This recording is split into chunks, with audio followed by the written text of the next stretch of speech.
Sí. Alouette, gentile alouette. Alouette, je te primerai la tête, je te primerai le nez. C'est le nez, c'est la tête. Alouette, gentile alouette.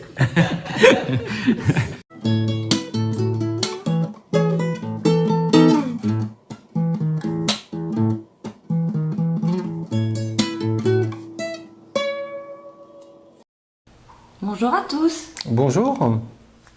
Alors, la Colombie, tout comme la Bolivie d'ailleurs, et en partie le Pérou, sont des pays qui ne sont pas que montagneux, parce qu'il y a toute une partie orientale du pays qui est une partie basse, dans le bassin de l'Amazone. Et c'est là qu'on se rend aujourd'hui, en traversant une dernière chaîne qui fait partie de la cordillère des Andes, qui se divise au niveau de la Colombie. Et c'est une route qui est une route pas très difficile, mais un peu difficile, une route de montagne avec beaucoup d'éboulements qu'on va traverser pour se rendre dans la petite ville de Yopal. Alors pourquoi on s'est rendu à Yopal, hein? Tu peux peut-être expliquer? En réalité, on ne connaissait pas Yopal. Et on a rencontré une famille, l'artiste et le cuisinier, lorsque nous étions en Équateur.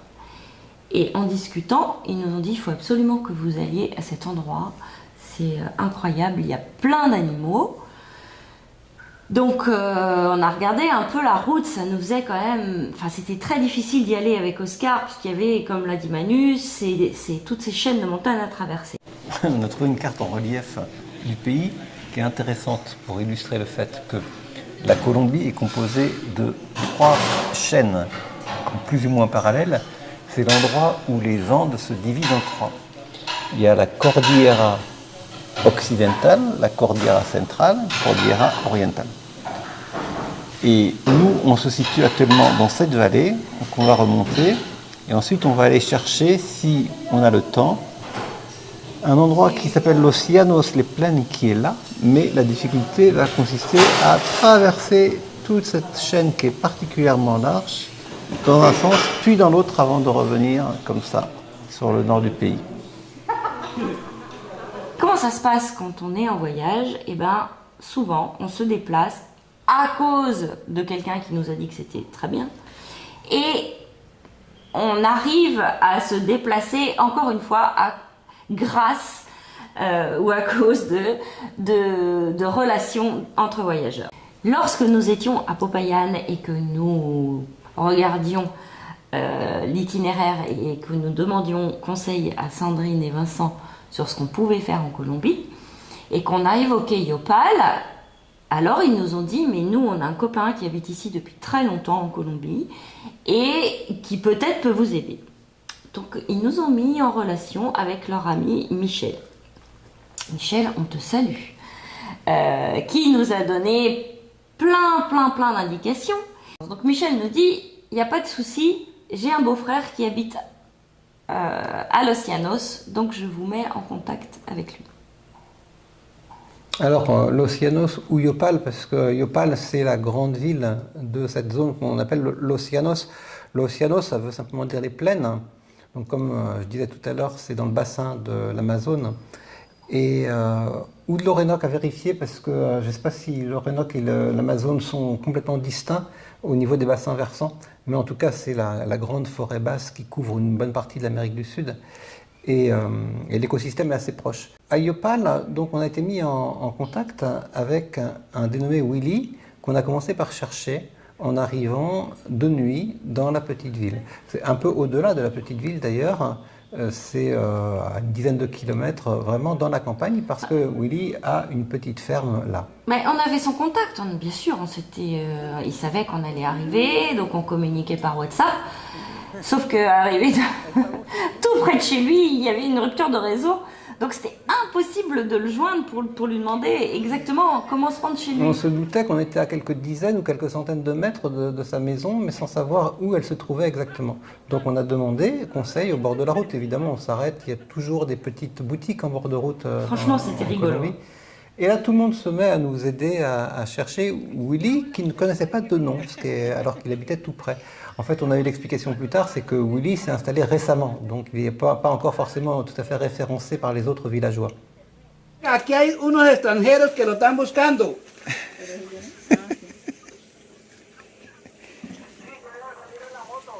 Aquí.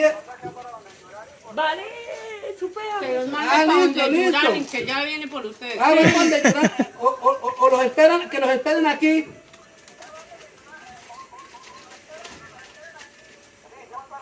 Que espérenlos aquí. Ya viene. Sí, que tengo yo bien. À todos. Excelente. C'est vraiment pratique ce réseau qui nous permet d'aller de personne en personne, de lieu en lieu. Mais en même temps, c'est toujours un peu angoissant, enfin pour nous, parce que on se rend chez des gens qu'on connaît absolument pas. Donc, même si on a un bon rapport par écrit, par téléphone, les quelques kilomètres avant d'arriver, on se dit oh, mon Dieu, mais enfin, chez qui on va tomber? Et quand on a vu Willy qui est arrivé sur son petit scooter pour venir nous chercher, je crois qu'à la seconde même, on s'est dit mais il n'y a pas de souci, on va super bien s'entendre. Et c'était génial. Oui, alors donc on a découvert la structure familiale, elle est assez simple, du moins localement, puisque Willy vit avec sa femme Sénide. Ils sont en gros dans la quarantaine et ils habitent là, une petite maison entourée d'animaux. Il va être content, Willy, que tu lui dises dans la quarantaine. Quoi, il est un peu... C'est pas grave. 40-50. Et ils ont une petite vie qui se sont construites finalement assez récemment parce qu'ils ont eu une vie avant et ils ont été aussi en partie un peu plus urbains, je crois. Et ils se sont délibérément mis à la campagne, mis au vert.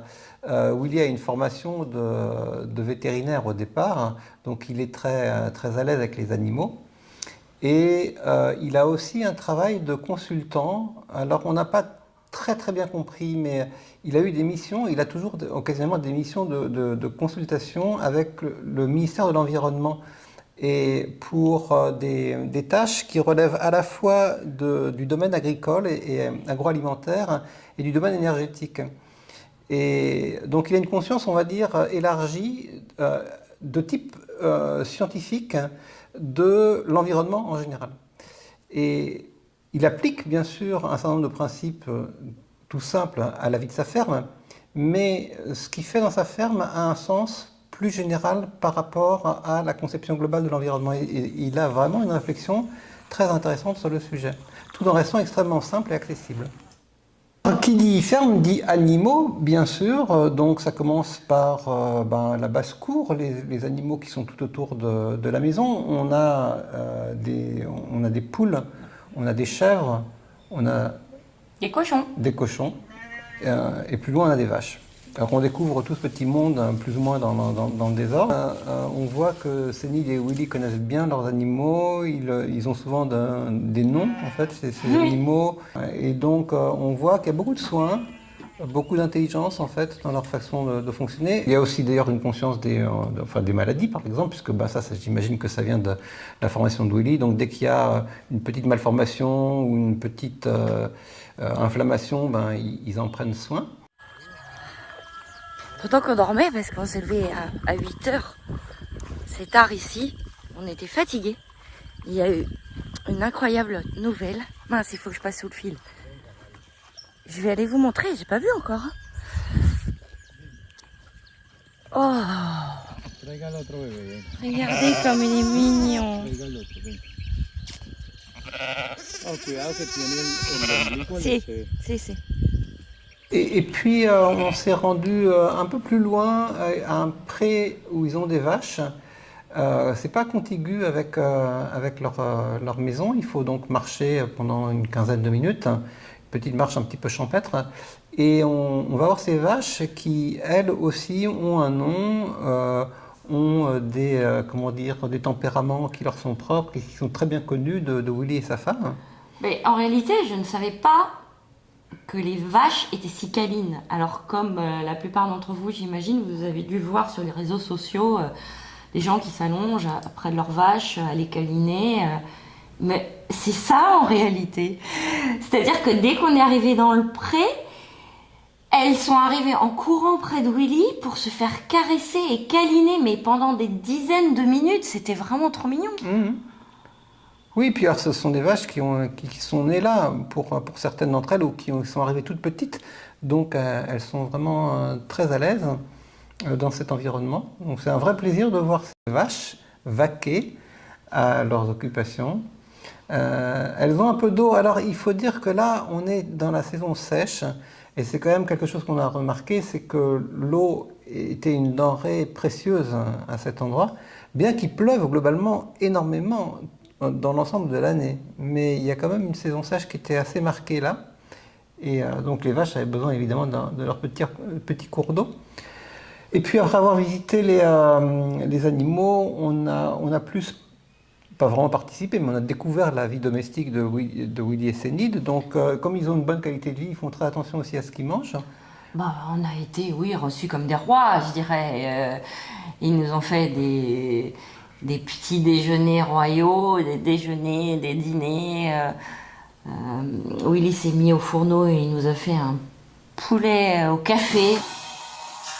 Es la preparación del Pollo al café.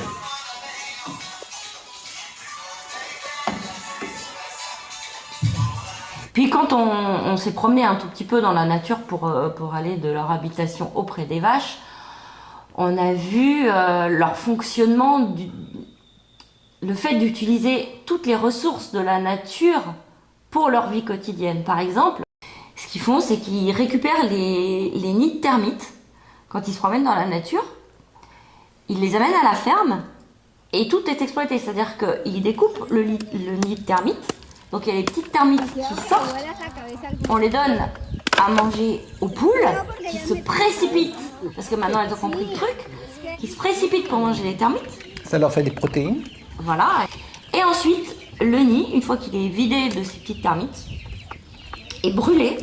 Et du coup, la fumée permet de se protéger des sancoulos. Il y a ça, alors il y a aussi pas mal de fruits qui poussent. Et donc Willy nous a fait découvrir un certain nombre de fruits que nous, on ne connaissait pas. On est reparti avec une quantité d'herbes qu'ils nous ont gentiment offert pour, si on a mal à la tête, si on a des problèmes de digestion, si on veut se faire une infusion. Enfin, c'est très très agréable comme vie. Et on s'est rendu compte qu'il y avait aussi une relation assez harmonieuse avec le voisinage. Alors harmonieuse à la musique près, parce que il arrive que les voisins mettent la musique vraiment très fort, mais c'est pas mal intentionné du tout, au contraire. C'est dans une intention de partage, mais à un moment donné, on peut avoir la musique à fond, faut pas être surpris de l'opération. C'est assez incroyable, on est en pleine campagne, je sais pas si vous voyez derrière, personne. Il y a juste un voisin là, et c'est pour vous montrer la joie de ce pays. Il y a déjà la musique. Et on est allé visiter une voisine qui avait un perroquet, qui avait élu domicile ici. Il n'était pas apprivoisé, hein. Simplement le perroquet avait décidé de vivre dans l'arbre. Dans un arbre bien précis. Qui était en face de chez la dame. Donc il était très très habitué à la musique à fond. On a aussi vu un curieux oiseau qui avait élu domicile dans un petit jardin voisin, qui est très territorial et donc qui veille sur son terrain comme si c'était un gardien. Une oie ou un paon qui sont aussi très territoriaux. Et s'il ne connaît pas la personne, on ne peut pas rentrer. Il s'appelle Pablo, lui, je crois. Oui. Ça. Et puis Willy a voulu nous faire visiter les environs. Alors, il n'y a pas grand-chose à faire à Yopal, pour être honnête. C'est juste voilà. une ville qui est un peu administrative et commerciale ou commerçante, parce qu'il en faut bien une pour... pour s'alimenter, il faut bien... disons que c'est la capitale administrative de la région. Des endroits où faire ses courses. De la région. Alors, la région s'appelle pas l'Ocianos. Je ne sais plus comment elle s'appelle, cette région. Catana. Donc, une des seules attractions touristiques possibles, c'est un petit parc où il y a des iguanes, où il y avait des iguanes qui ont été, bizarrement, qui ont été mangées par les Vénézuéliens voisins. Ils sont proches de la frontière du Venezuela, on en a parlé, les Vénézuéliens migrent. Et à Yopal, ça a été un peu la catastrophe parce qu'ils se sont installés dans le parc et ils ont mangé tous les animaux. Donc il y a encore quelques iguanes, quelques oiseaux. Et puis il y a là une rivière qui passe. Et donc, on peut se rafraîchir dans la rivière. Il y a des sortes de petits bassins où on peut aller barboter ou nager un petit peu. Et ça fait du bien parce qu'il fait évidemment très chaud. Donc voilà, c'est ce qu'on a découvert à Yopal. Alors Manu l'a dit tout à l'heure, l'eau est un problème, hein, il n'y a pas beaucoup d'eau. Donc l'eau est précieuse, c'est pour ça que chez Willy et Sénide, l'eau est récupérée. Donc elle est mise chez eux dans un énorme baril. Elle est ferrugineuse, elle est chargée en fer. Elle est orange-marron, donc elle est utilisée essentiellement pour la douche. Et en ce qui concerne l'eau de boisson, ils l'achètent en grande quantité de 20 litres, parce que c'est beaucoup plus économique. Et lorsque nous sommes allés à Yopal, il en a profité pour remplir sa bouteille. Et alors ils ont un système absolument incroyable et génial, et je me demande pourquoi on n'a pas ça chez nous. C'est que on arrive avec sa bouteille, la bouteille est alors nettoyée avec d'énormes goupillons, elle est savonnée pendant vraiment plusieurs minutes, puis elle est rincée avec de l'eau haute pression, et enfin elle est re-remplie d'eau potable et on repart avec sa bouteille. C'est pas une mise en commun des bouteilles et qu'on reprend. Non, non, non, non. On arrive avec sa bouteille vide, elle est nettoyée et on repart avec sa bouteille pleine, nettoyée. Et j'ai trouvé que c'était génial parce que je ne me souviens plus, mais je le mettrai en incrustation. Ça coûte rien les 20 litres, quoi. Les gens peuvent s'élever intellectuellement ou bien par l'éducation qu'ils reçoivent ou bien par leur curiosité naturelle. On a vu des gens qui avaient fait aucune étude mais qui étaient manifestement des gens très, très éveillés. Dans le cas de Willy, en fait, il a fait des études, mais il continue de réfléchir de manière permanente et il a développé un projet qui nous a paru vraiment très, très convaincant à base de charbon écologique. La cible principale étant les amateurs de barbecue, il y en a dans tous les pays, et en particulier en Amérique du Sud, les fameux asado. Et il a développé une technologie, alors il n'est pas le seul à développer cette technologie, il crée du charbon à base d'écorce de riz. Là-bas, dans l'Océanos, il y a une grosse production de riz, ça correspond à une demande, donc un développement un peu d'ailleurs de monoculture, et le riz crée un certain nombre de dommages en tant que culture.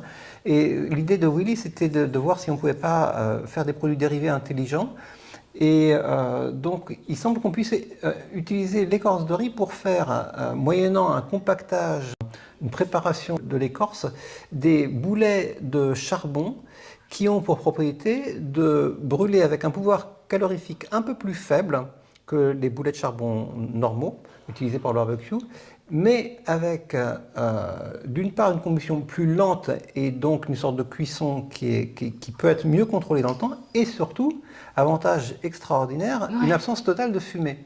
Si bien qu'on peut faire son barbecue brûler dans sa cuisine. Alors il y aura des graisses en fait, des aliments qui vont cuire, mais il n'y aura aucun effluent nocif du charbon. Donc c'est quand même assez fantastique en fait quand on y pense comme projet. Ce projet s'appelle Biocarbone Lilita. Il a une page Facebook qu'on va lier à notre vidéo. Et on lui souhaite tout le succès du monde dans cette entreprise, parce que ça nous paraît être une entreprise qui économiquement, industriellement et écologiquement a beaucoup de sens. Pour l'instant, sa page Facebook, elle n'est pas très à jour, parce qu'ils sont en attente de bâtiments. Ils sont en train de relocaliser, ils ont déjà une machine de production qu'ils veulent déplacer. Donc ils sont dans un process de développement mais relativement lent. Voilà, et nous on salue cette initiative qui montre comment on peut essayer d'avoir une vie qui fasse sens globalement en quelque sorte. Et donc l'Océanos, c'est l'ensemble de la région qui entoure cette ville de Yopal, et après cette expérience de quelques jours, on s'est dirigé vers une zone qui est un petit peu plus touristique, quoiqu'elle l'est très modérément. Ce sont des grandes fermes, on appelle ça là-bas des hatos. On pourrait appeler ça des ranchos, c'est un peu pareil, des grands ranchs, où l'activité de départ c'est plutôt le bétail et la culture extensive. Et puis, certaines ont développé une sorte de tourisme écologique pour faire découvrir la vie des Llanos à quelques explorateurs, entre guillemets, comme nous. Et donc, on va se déplacer de quelques 100 ou 150 km pour aller découvrir la semaine prochaine ces grandes exploitations qui vont nous permettre de voir davantage d'animaux. Bonne semaine à tous et surtout on embrasse Willy et Zénith. Salut. Buen viaje, buen viaje. Bye bye.